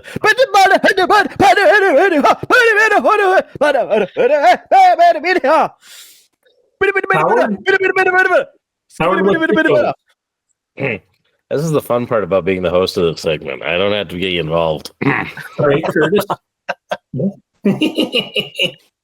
All right, question 2, starting with Doc. Rock band with the best live show. It's hard because I haven't actually seen very many of them live, so I feel like it's not fair. Well, of the ones you have seen, what was the best? So I have to say, my favorite was actually 30 Seconds to Mars, but not because of them. Because one of the opening bands, The Sleeping from New York, was probably the worst band I've ever seen live in my life. And when they got ready to sing their final song, he was like, "Can we turn the house lights down? And can we get out their cell phones and put their lights?" Like they were like so trying to manufacture the hype that it was like seriously one of the most entertaining concerts I've ever been to. But again, not so much because of what 30 Seconds to Mars did, but their ridiculous opening act that made them look so much better by comparison. Kyle, best live show. Well, we'll say Metallica at the Iowa Speedway was my favorite rock show because we were sitting up in the stands and they were playing out on the Speedway racetrack, and just the power of all the speakers that they pumped up into the grandstands was immense. I had these earplugs. They're made out of titanium, and they're meant for concert listening, so that they let in some tunes, and they're meant to help you feel the music while protecting your hearing. And I had those in for a portion of the concert, but taking them out and letting the true sound come in, it was almost painful to sit there but you put the earbuds in, you take them out and just listen on and off. But man, that was a heck of a show. Mark was there. Nico was there. Will had some dry burgers for lunch before that, and it was it was between that and Stone Sour. They put on what they called the low dose show. It was like $12 a ticket, probably like 250 people in a small venue in downtown Des Moines, and Stone Sour played downtown here, and they put on an act, and they're playing their new album, with a lot of their old classics. But I'd say any Metallica show you go to, you're gonna enjoy it. Local geek. I'm gonna have to go with Sick Puppies with their original lineup. For being a 3-piece band, they have a very impressive stage presence and moving around the stage, which you don't typically see out of a 3-piece band where everybody's playing an instrument. You don't have a singer that's able to just willy-nilly go wherever he wants. They got to focus on playing their music, and they do a fantastic job of it. All right, Kidder. What's it going to be? Best live show. All right, best live show for experience would be Metallica. In all the shows I've been to, Metallica, it's a different and amazing show every time that I've been to the show. For like an all right, complete, insane jam session, Monster Truck. Hey, Western Michigan has won. That's good news over DU. All right, Penrose Cup champs. Way to go. Monster Truck, Canadian rock band. They are a 3-piece, and they look like loggers up on the stage, and they're out there chopping jams and chopping wood. It's just crazy. I enjoyed the Sick Puppies when they were here in 2013. That was a good show. It sounded just like their albums back in the day. Of course, the original lineup. And then the Scratch. I was impressed by those guys during their show just a couple months ago already. All right. Good picks. Good picks. On to question 3, starting with Kyle. Mhm. Question 3, rock band that should have been bigger. So a rock band that did not reach the heights that it should have. Let me do a quick browse of my Spotify. Because, man, I will say Adelita's Way. Because they have the ability to put out some awesome hits. I saw them live. They opened for Hailstorm at a venue that I went and watched the show at. And they have the ability to crank out a ballad, a rock hit, a stadium hit that they have so much talent. But yeah, I really enjoy their music, and I think that if they kept going, they'd be on the, I'd say, the popularity of Shinedown. Okay. Local geek, what do you got?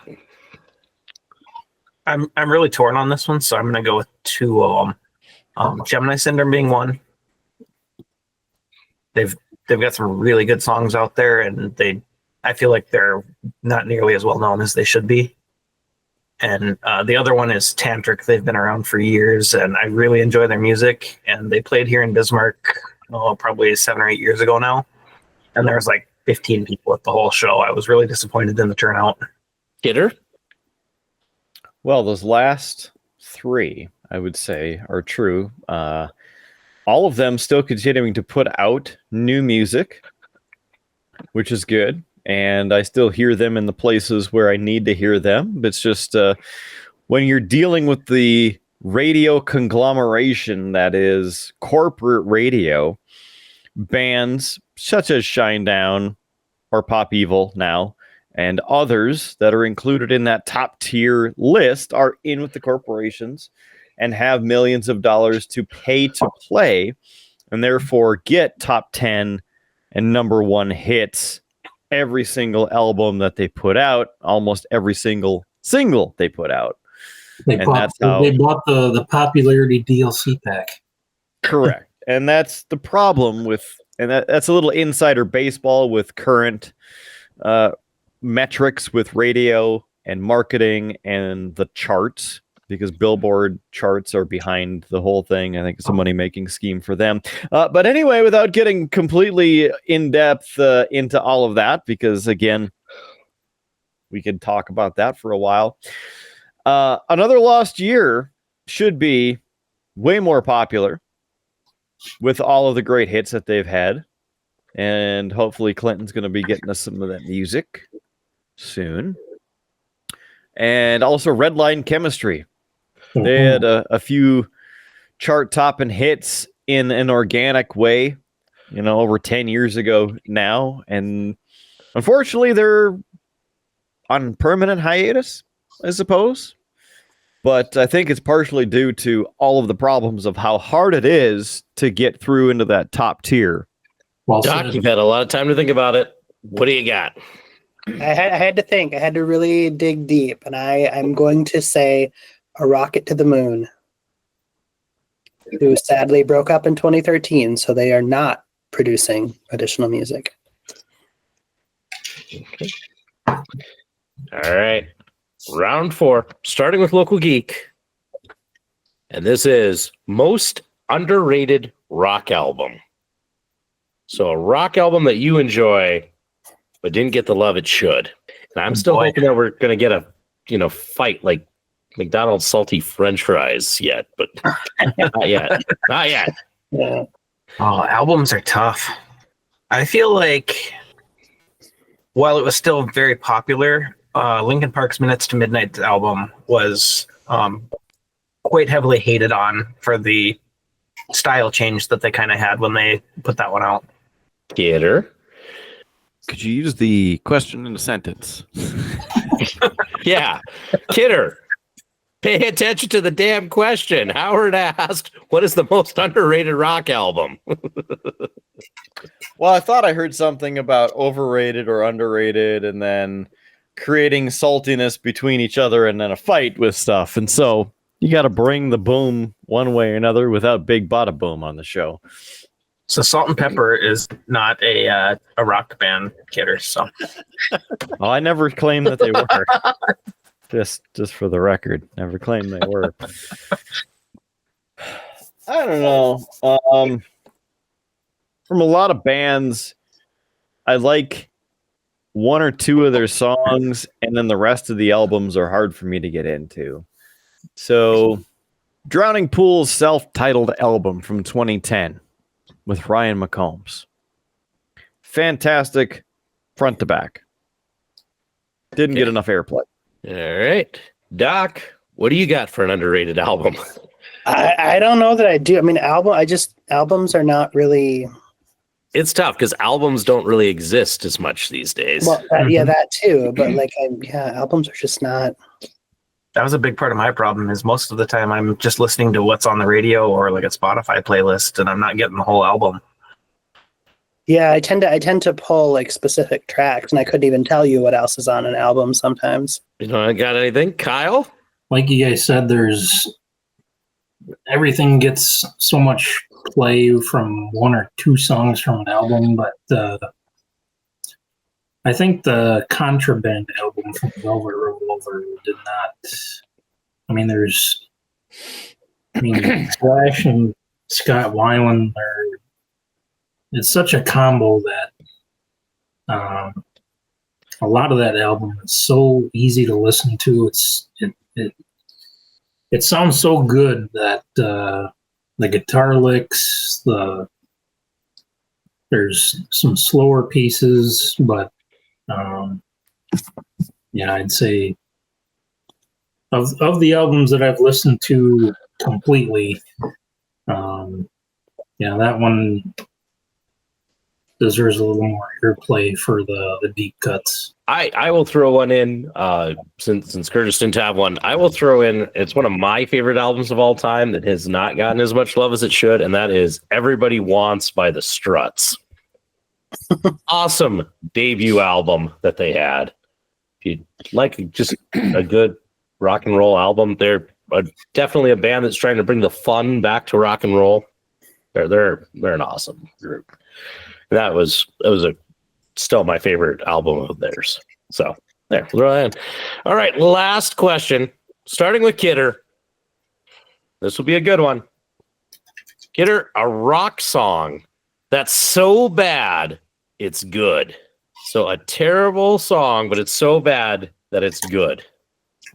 Get Naked by Methods of Mayhem.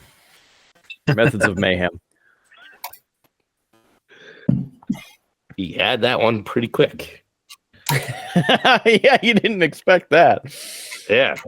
No, I figured there'd be a pause and, some questioning. And Doc is hoping I stall longer because he's up next and I can see the head and the wheels are turning. Well, you specifically, and just to help give them some extra time, you specifically said The Rock because it is rock related. Otherwise, we would have to go into other realms of things like dance music, which has some rockness with it. And then, we'd be talking about other things. So I don't know if we want to talk about other things or if you want me to bring it up and continue stalling. I'm going to say, because I had many an argument with my good friend Jenny about this for a long time. And at a certain point, it grew on me. It's a cover, and it's a cover that I still think never should have been made. And that would be Limp Bizkit's rendition of Faith. At a certain point, I'm able to actually get into it for a long time. I was like, this is terrible. Kyle? I'll say I Want You to Want Me by Cheap Trick. Because if you take the crowd noise out of that song, it's almost like listening to an episode of Friends without the laugh tracks. All right. And Local Geek, bringing this segment home. I think for this one, I'm going to go with Blurry by Puddle of Mud. Knowing the backstory about the song, about how it's about a statue or a figurine that was in his neighbor's lawn, and he thought that it was a person. Oh, yeah, when you get so screwed up on drugs. Yeah, exactly. I remember I went to a show here in town, and Puddle of Mud was opening, and that was the song that they got booed off the stage because Wes was too screwed up to sing it was like the third song in their rotation. He was too messed up to do anything on stage. Thankfully, Shinedown's groupies were tuned up and ready to go, and they played some AC/DC covers, but the crowd tried singing along and keeping him into it, and he was just too jacked up on whatever he was on to keep going. But yeah, that was a heck of a night. Speaking of old Wes Scantlin, he was arrested a couple weeks ago again on domestic violence charges and narcotics possession charges. So, Wes, thanks for keeping us entertained with your criminal arrest record. Also, the song I was going to talk about being more in the, shall we say, eclectic sense is Pump the Brakes by Dom Dalla. You want to hear a song that the first time you listen to it, you go, what the is this? And then it sticks. It's just good. It's really good. So enjoy. Dom Dalla. Howard, back to you. Well, Kidder, on that fun fact, we've been talking for quite a while. So it's actually time we wrap this birthday episode up and do that. We need some cheap plugs. BeerBluesBS.com is our website. BeerBluesBS.com. There's only like one beer, lots of blues and lots of BS.com. Visit the website. Check out the website. See the ever floating beer. It's good visuals. It's a good website. Very good. Would visit again. Recommend 10 out of 10.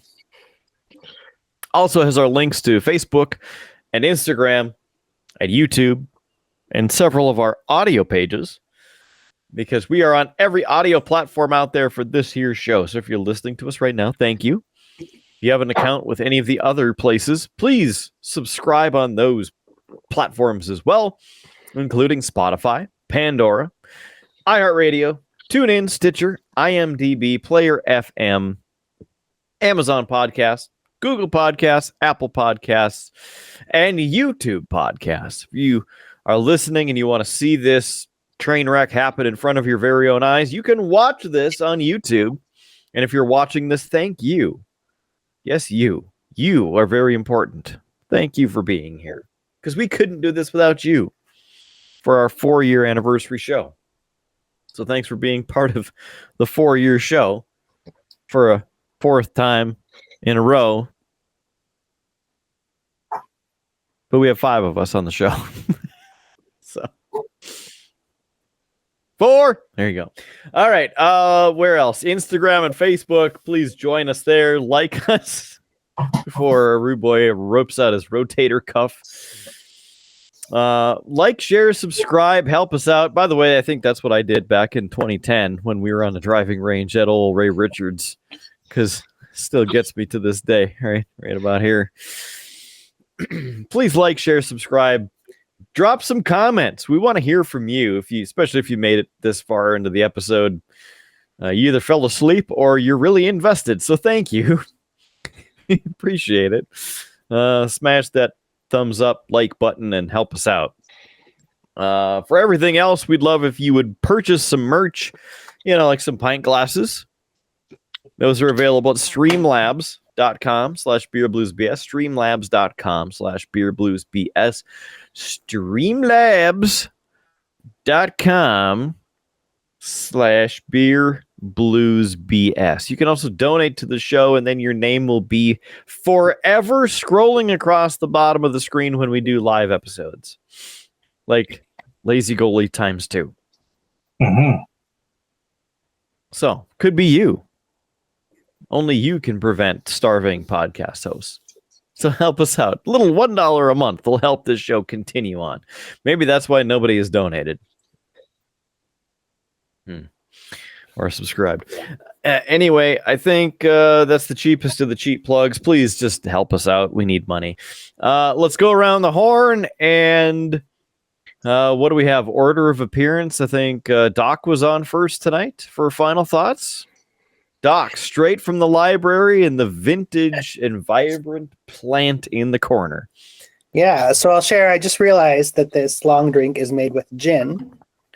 And as Kidder knows, I see anything with gin in it, I generally don't touch it, because if I get even the slightest hint of juniper, it makes me ill.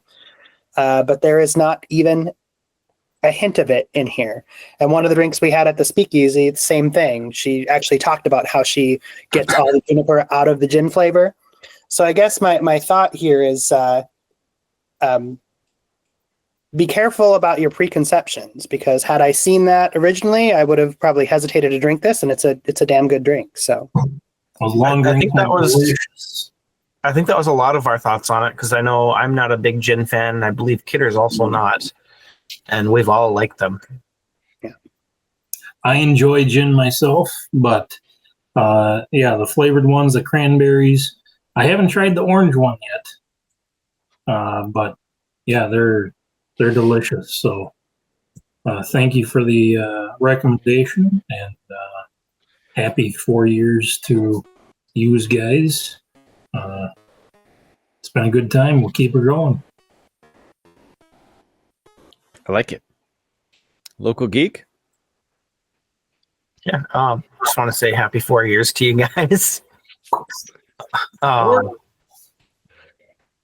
Yeah, other than that, I don't have really a whole lot of final thoughts for tonight, but definitely wanted to congratulate you guys. 4 years is definitely a good effort on a podcast, and it's not something everybody makes it to, so I'm glad you guys were able to get there, and hopefully we'll see many more.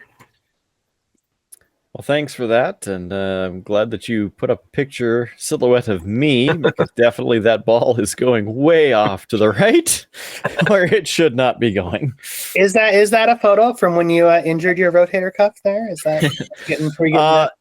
That one is probably not, because it's a picture of still holding the club, and when I swung, the club also went flying because of how bad it hurt. So Definitely not that time.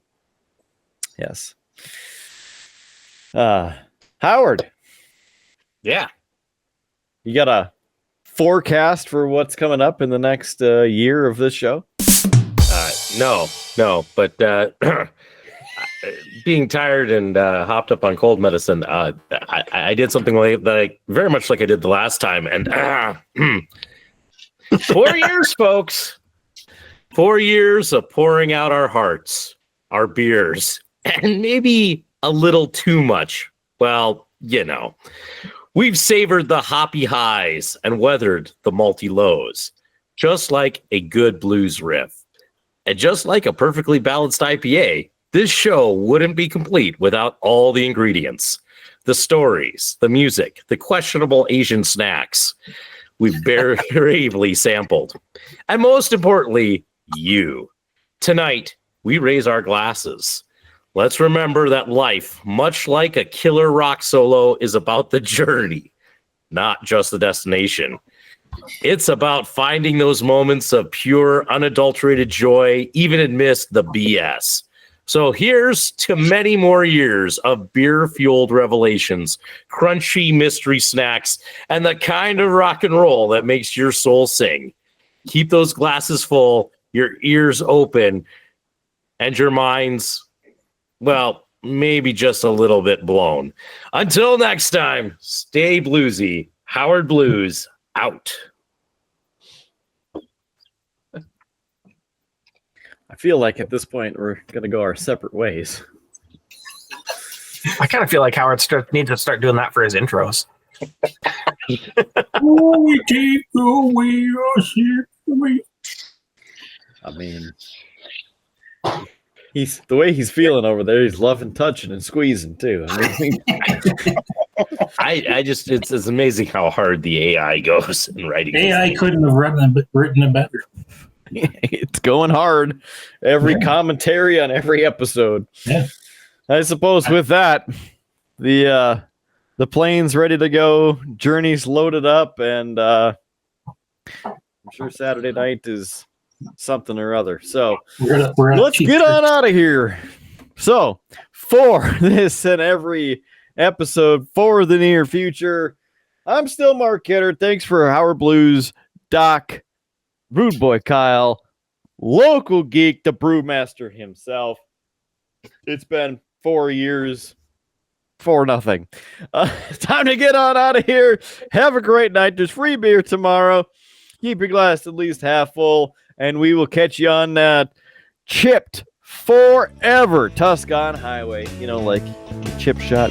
Have a great night. We'll see you on the next episode of Beer, Blues, and BS. Bye! You have been listening to a UA production of Beer, Blues, and BS. If you enjoyed the show, help others find out about it by rating the show or leaving a review at your podcast listening service of choice. Thanks for listening, and may your glass never be empty.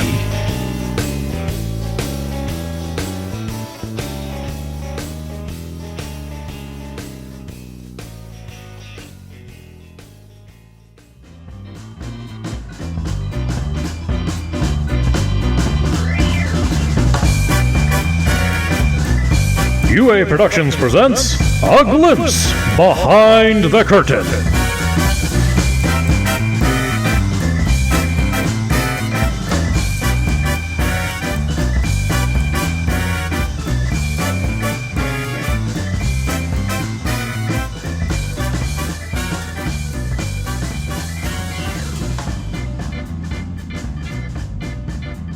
Hello, Howard. Hello, Kidder. The Big D Business Center has relocated. Stay cool.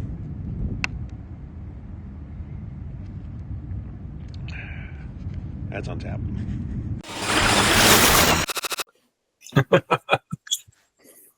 All right.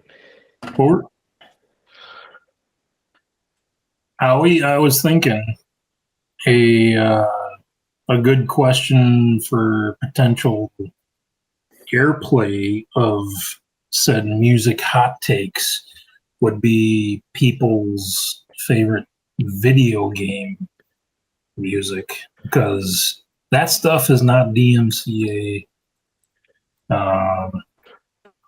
as much as the stuff that we mentioned earlier. So if somebody has a favorite that they wanted to have a clip played, like if you have somebody come up with their favorite 30 seconds, one minute, when we had that was a question on the video game hot takes was favorite soundtrack song. Damn it. Well, yeah, we had a video game category one episode, and one of the that was one. I know we had like a favorite video game music, like from like the actual video game, but like the actual song, so that you could maybe incorporate the song itself into the episode, so it might be listenable.